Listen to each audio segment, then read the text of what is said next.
Estas cosas no ocurrieron jamás, pero son siempre de los dioses y del mundo. Salustio.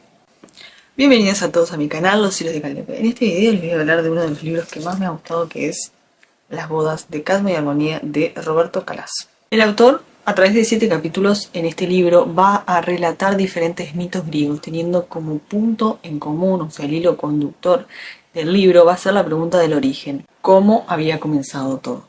Antes de describirles un poco de qué trata el libro, que en realidad ya les conté un poquito el argumento, me gustaría hablarles quién fue Roberto Calasso. Roberto Calasso fue un escritor italiano que nació en Florencia en 1841 y murió en el 2021, o sea, hace 2 años. El principal de su obra es la relación del mito con la emergencia y la conciencia moderna. Vamos a ver algunas de sus obras. Las ruinas de Kach, no sé si se pronuncia así, perdón si no se pronuncia así, publicada en 1890, Cadmo y Armonía, que es la obra que nos compete, publicada en 1988.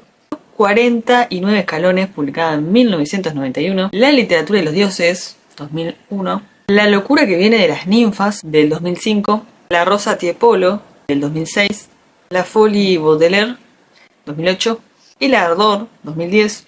La actualidad innombrable, 2017, que es el último libro publicado por el autor. El libro es muy interesante porque se puede plantear, como dije en un principio, como un ensayo, porque lo que hace el autor es reflexionar y establecer un vínculo entre los diferentes mitos y personajes de la mitología griega. El libro se inicia con una frase del historiador romano Salustio que dice: estas cosas no ocurrieron jamás, pero son siempre de los dioses y del mundo. A través de esta frase inicial se anticipa el gran tema que va a relatar todo el libro. Estos 7 capítulos, la relación entre los dioses y el hombre. Para explicar la misma y cuáles fueron sus orígenes, o sea, cuál fue la primera interacción entre el hombre y los dioses, o por qué dejaron de interactuar los hombres y los dioses.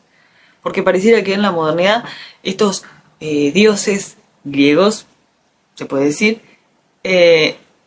abandonaron a la humanidad. Bueno, ¿por qué? ¿Qué fue lo que hizo que los dioses abandonaran a los hombres? ¿Cuál fue el primer punto en común? Capítulo 1 se inicia con el rapto de Europa, lo que parece ser el primer contacto entre los humanos y la divinidad. Y esto también va a hacer que la obra tenga una estructura circular, porque comienza con el rapto de Europa en el primer capítulo, y en el capítulo 7, a través de el desarrollo del personaje de Cadmo, que es el hermano de Europa, para hacer un poco de contexto, va a cerrar con la historia de este personaje y el desarrollo y cuál fue el primer punto de unión entre los hombres y los dioses.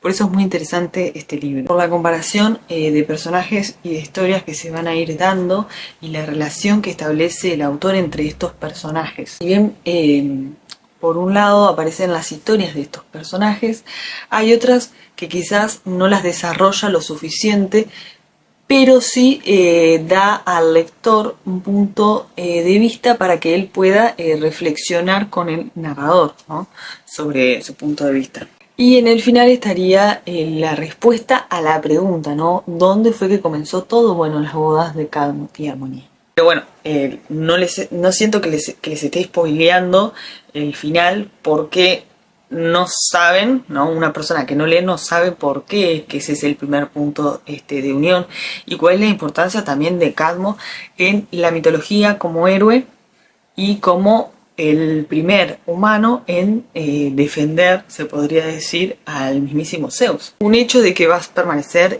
olvidado por la mayoría de los poetas, que muestran la vulnerabilidad del dios supremo, ¿no? Como un hombre va a ser quien termine ayudando al dios supremo. Este libro, que como ya mencioné, puede bien ser considerado un ensayo sobre mitología griega, tiene diferentes frases del libro que me parecieron muy interesantes, que obviamente no las voy a comentar todas porque se va a hacer muy extenso el libro, pero sí me gustaría hacer varios videos leyendo algunas escenas significativas del libro.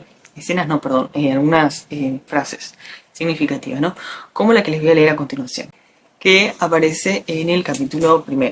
Y dice así: las historias jamás viven solitarias, Son ramas de una familia que hay que recorrer hacia atrás y hacia adelante. En la embriaguez de la travesía marina a lomos del toro blanco, Europa oculta en sí, como poderes todavía inadvertidos, los destinos de sus nietas locas de amor, Fedra y Ariadna, ahorcadas por vergüenza y desesperación.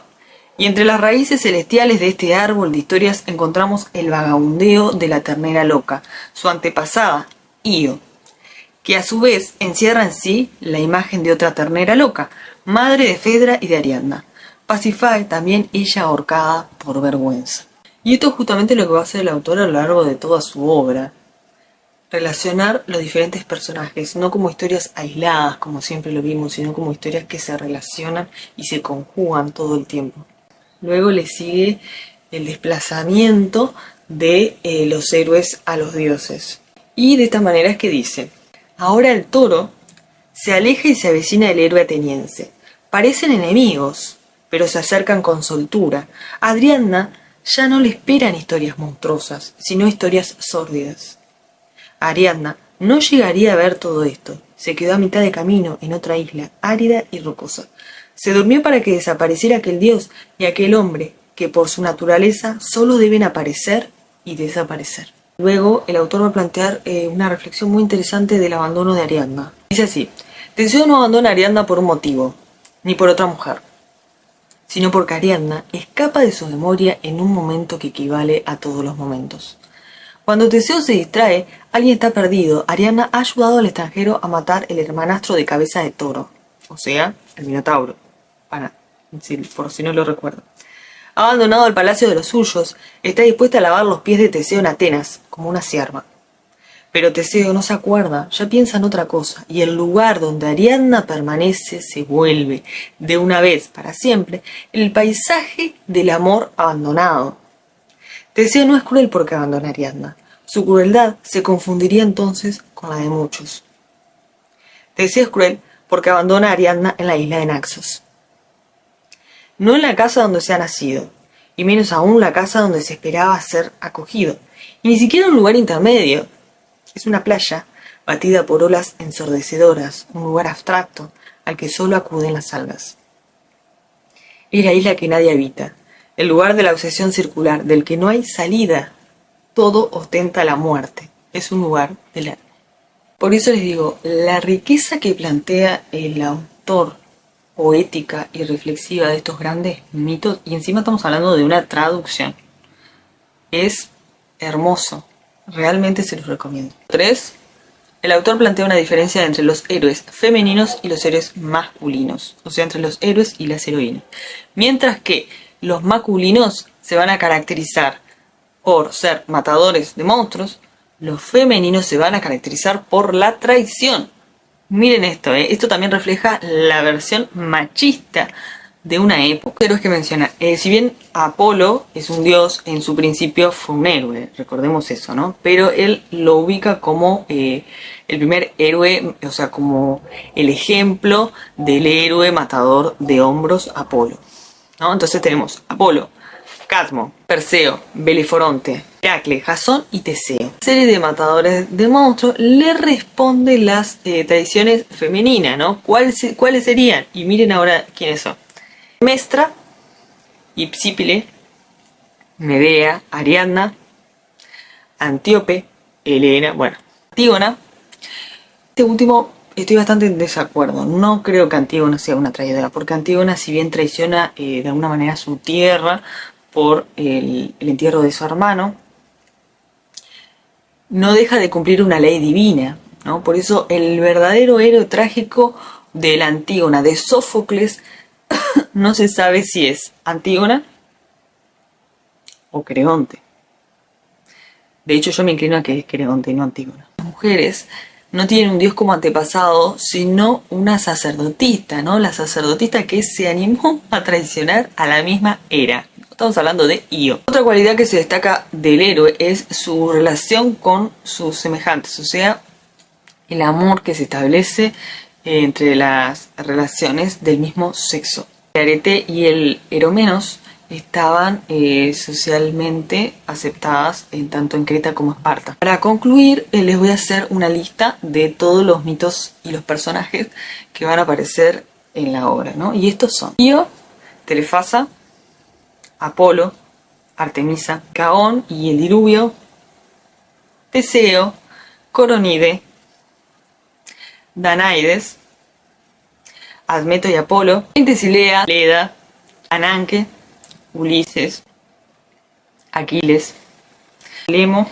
Neoptólemo, Ifigenia, Prometeo, Anfarao y Efile, Agamenón, Polixena, Helena, Némesis, la relación entre Apolo y Dionisio. Muy interesante lo que plantea, cómo es que socialmente siempre se les vincula como que son antagonistas, cuando en realidad no lo son.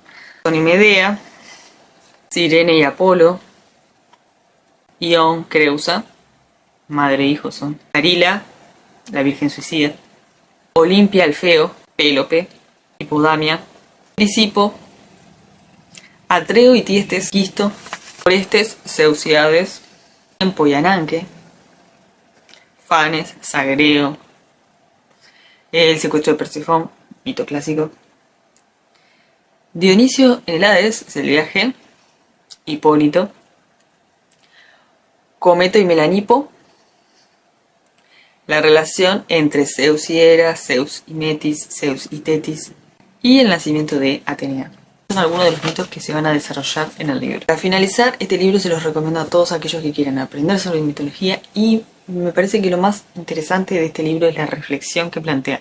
No son solamente meras narraciones, no es una novela, sino que bien podría ser catalogado como un ensayo, como lo dije varias veces en este video, y que me parece muy interesante y tiene muchísimo para reflexionar, y lo que hace el autor justamente es invitarnos a volver a leer su obra. De hecho, yo no les mostré, pero si ven mi libro, está todo marcado.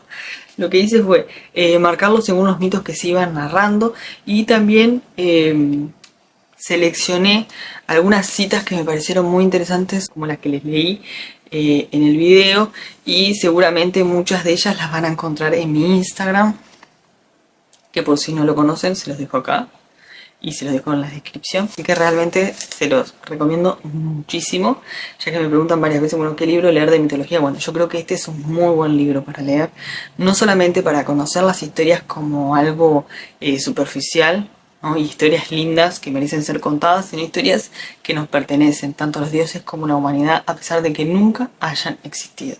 Y si te gustó este video y quieres saber más sobre literatura y mitología, no olvides suscribirte a mi canal y